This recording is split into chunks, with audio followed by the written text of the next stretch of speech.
What's good, peeps? What is good? How are we? Hopefully, we're all doing very, very well. All right, before we start, I just want to say a massive thank you to everyone that jumped on the live stream yesterday. I really enjoyed it. It was fun. I'm definitely going to do more of those live streams in the immediate aftermath of a fight. I actually might start doing live watch-alongs. It's something I've never really considered doing, but I really was tempted to do it during the AJ fight. In fact, during the whole fight card, I was going to do like a 3-hour watch along, but I didn't give you guys enough notice. I thought, you know what, let's not do it. But I can understand why people do watch alongs now. So I might start doing them. We'll see. I was thinking of the next big fight coming up that's worth a watch along. I was thinking Canelo versus Callum Smith, but that fight's probably going to happen like 4 or 5 in the morning, so it's probably not worth doing it for that one. I think the next big fight on British soil, fingers crossed, is Povetkin versus Dillian Whyte. So we'll definitely do a watch along for that.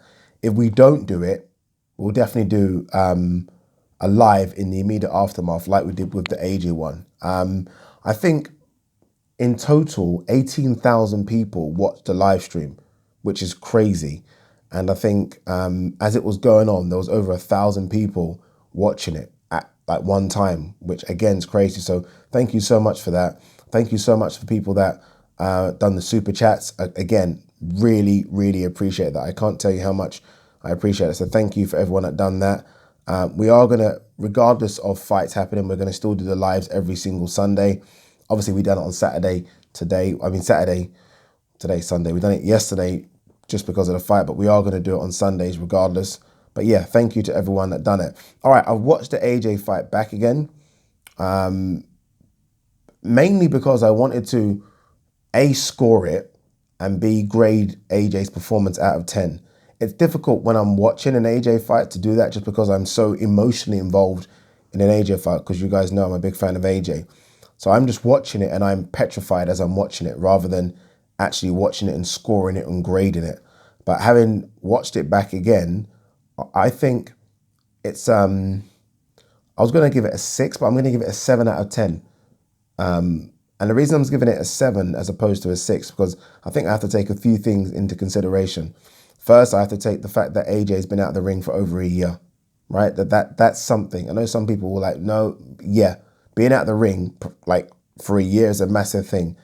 Second thing, the opponent, the level of opponent. Kubrat Pulev, although his record's a bit sketchy, Kubrat Pulev's been a top 10, top 15 guy forever. He's forever. And I think it was a good Kubrat Pulev yesterday. And also the finish. I wanted to see a finish from AJ. So that's the reason I give him a 7 out of 10. The reason some people might say, why not higher? Why not an 8 or a 9? Is because there were a few things that still I think AJ needs to work on. And I say work on. AJ's in his 30s now. He's been boxing a long time, professional, I think, for 7 years.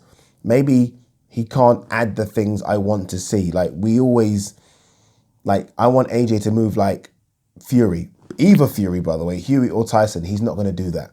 I want AJ to maybe move his head a bit more. Maybe he's not going to do that. So maybe I'm being too harsh on AJ, expecting him to be fucking Muhammad Ali. That ain't going to happen.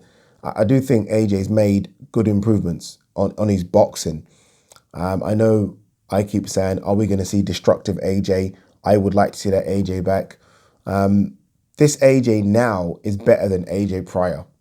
I know that might not be the best thing in terms of a viewing, right? In terms of a viewing, we all want to see that AJ that was just on attack mode all the time and beast mode all the time. That AJ is not gonna win the big fights. He isn't. This AJ now is a lot smarter. I know. I think I was listening to Dillian Whyte after, and Dillian Whyte was saying that he was a bit confused by AJ's performance. That AJ looked like someone that was trying to do too many different things, and that might be a result of having 3 different people in his camp. No. This AJ, in terms of longevity, in terms of staying in the game and beating the top people for a long, long time, this AJ here that we're seeing might be a bit boring, but this AJ will be that guy. He will be. He done some good things yesterday. A couple of things that he definitely added to his game plan that maybe had been missing before was the body jab. That body jab was good because what the body jab does, it offsets what Pulev wants to do because Pulev doesn't know what's coming. I was watching it and there was a few times, although I think AJ done the body jab too much, it would have been nice if he'd done the body jab then mixed it up to the head. Pulev, though, didn't know what was coming because AJ sometimes throws to the body, but sometimes also throws the left hook in. So Pulev didn't know what was coming. So that body jab's something he's added to his game. He's definitely on his toes a lot more as well. AJ for round 1, 2, and 3 was bouncing on his toes. He blew a gasket 100% in round 3. 4, 5, and 6 were a bit like, okay, is AJ getting tired? Then he got his second wind in 7, 8, and obviously got the result in 9. But he was definitely on his toes a lot more than I'm used to. He's definitely now boxing smart, very, very smart. Boxing to a game plan, a specific game plan. There are some times when he reverts back to old AJ and just wants to have a tear up like most boxers. But if he sticks to a game plan, then this AJ's there for the long run. It reminds me a bit of Amir Khan, and people might laugh at that, but Amir Khan, especially after the Prescott fight, stuck to a game plan. He did. He stuck to a game plan. He knew there was vulnerability there, stuck to a game plan. There were times when the red mist descended, and that's when he got caught, and we saw it in a few fights get stopped and get hurt. But when Amir Khan was boxing to a game plan, Amir Khan was very good, right? Fast hands, in and out, box to a game plan, don't get involved. And that's AJ now. AJ is very much boxing to a game plan, very Klitschko-esque. Again, it might be boring, but it's good. It's good. And I think it's going to give him success. Would it give him success over the very elite guys? And when I think elite, I think Usyk and Fury. Well, I guess we're going to have to wait and see. But one thing we do know, and I think we saw it there, that AJ has the power to put all their lights out. All their lights out. I mean, when he hit Pulev in the 3rd round, Pulev, we all saw it, was smiling, right? I think everyone's seen that image of Pulev smiling to the camera. He hit Pulev again. Pulev wasn't smiling anymore. Pulev, in fact, ran away, and I think the fight could have been stopped there. When he kind of turned his back on AJ and kind of ran to the corner, the fight could have been stopped there. Pulev stopped smiling very quickly because AJ is one of the best finishers. When he knows you're hurt, and you're in big trouble. And AJ landed a couple of big uppercuts and obviously put Pulev down in that 3rd round. I thought Pulev was there for the taking in the 4th, but AJ, again, I don't know. And that's why I give him a 7 out of 10 as opposed to an 8 or a 9, because Pulev was there for the taking. And I thought AJ was letting Pulev get back into the fight. That could be demons from the Ruiz fight, where, again, he hurt Ruiz. Similar fashion. In the 3rd, Ruiz got up. It's almost like AJ is a bit nervous to go for the kill as opposed to what it was like before, where he used to go for the kill. Now he's a bit more like, not too sure. Let me just take it easy. Look, he's going to have those demons. I mean, the Ruiz fight, that was 17 months ago. You're going to have those demons. But I like this AJ. I love the weight. I think this is the perfect weight for him. Would I like to see a bit bulkier, bigger AJ? Yeah, but he doesn't need to be. This is the perfect weight for him. There is no extra muscle that there doesn't need to be. I do wonder if he's lost a bit of his power. I do wonder, especially in the clinch. I think in the clinch he might have lost a bit of power. But I do like this weight of AJ. One thing he does need to do is he does need to know how to box inside.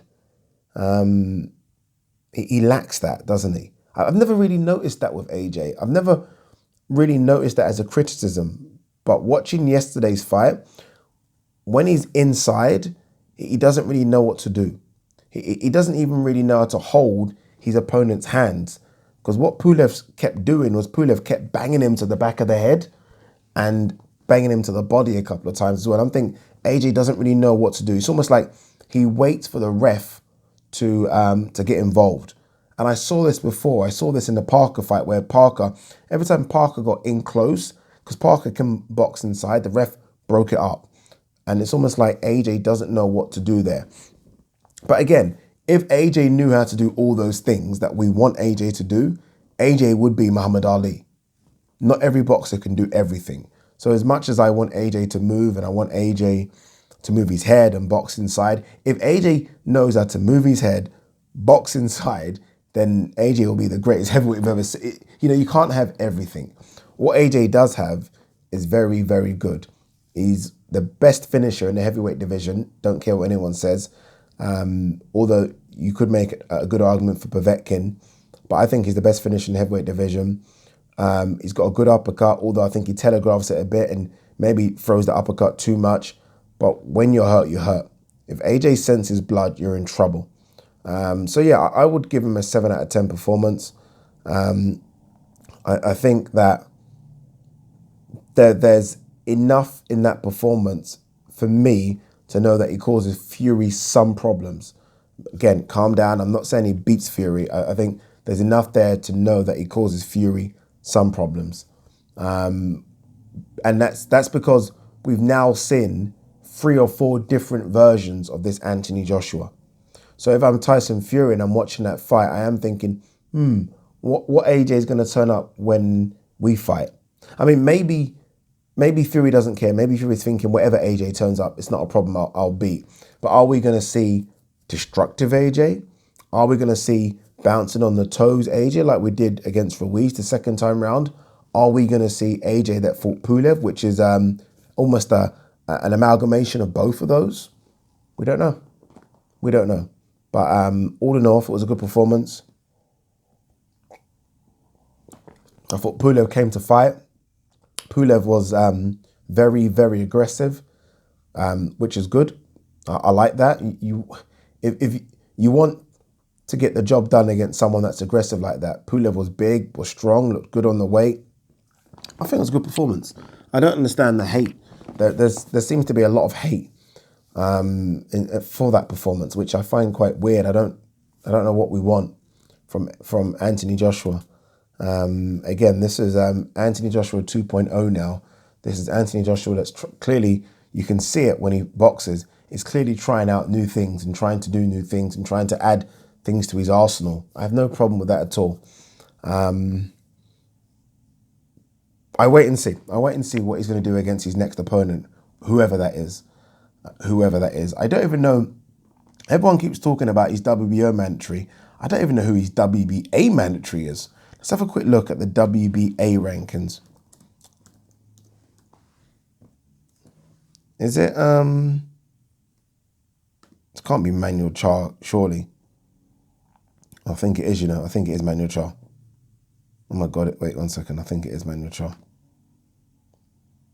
Yeah, it is Manuel Char. How the hell? I don't even know when that is or when that will be sanctioned. I don't know how Manuel Char is still that high up on the rankings, but it is Manuel Char. Manuel Char, people, is the rankings. That's crazy, by the way. Alexander Usyk, by the way, is number 2 in the rankings. Guess who number 3 is? Deontay Wilder. Interesting, these rankings. But yeah, 7 out of 10 for me, for AJ in that performance. Let's quickly see if there's any news before we wrap up. We know it would have been nice to see AJ properly call out Tyson Fury, by the way. He didn't really, did he? Yeah, it wasn't a proper call out. What does Eddie Hearn say here? Eddie Hearn hits back at Tyson Fury. We'll see who shits himself. Tyson Fury isn't going to shit himself. I'm going to do a separate video on Hughie Fury. There's something special in that kid. I don't know if he needs to move away from Peter, but there clearly is something special. There's not much news. A lot of the news is about the performance yesterday. By the way, Shakur Stevenson fought yesterday. He beat, what did he beat again? What's the guy's name? It's going to bug me. Toka Khan. I remember when Toka Khan was a proper legit prospect, you know. Then he got knocked out. Then he got beat by Kid Galahad. And now he got beat by Shakur Stevenson. And now he's just literally in no man's land. Boxing's crazy. Another person that's in no man's land is Felix Verdejo, who was legit. Had a car accident. I think it was a motorbike accident. I think it might have been a motorbike accident. Has come back. Just not that guy anymore. Crazy. Again, another super prospect. Just isn't that guy. Got beat by Nakatani yesterday. Any other news? I don't think there is much. But yeah, what would you score AJ's performance? Again, for me, a 7, solid 7. Peace and love.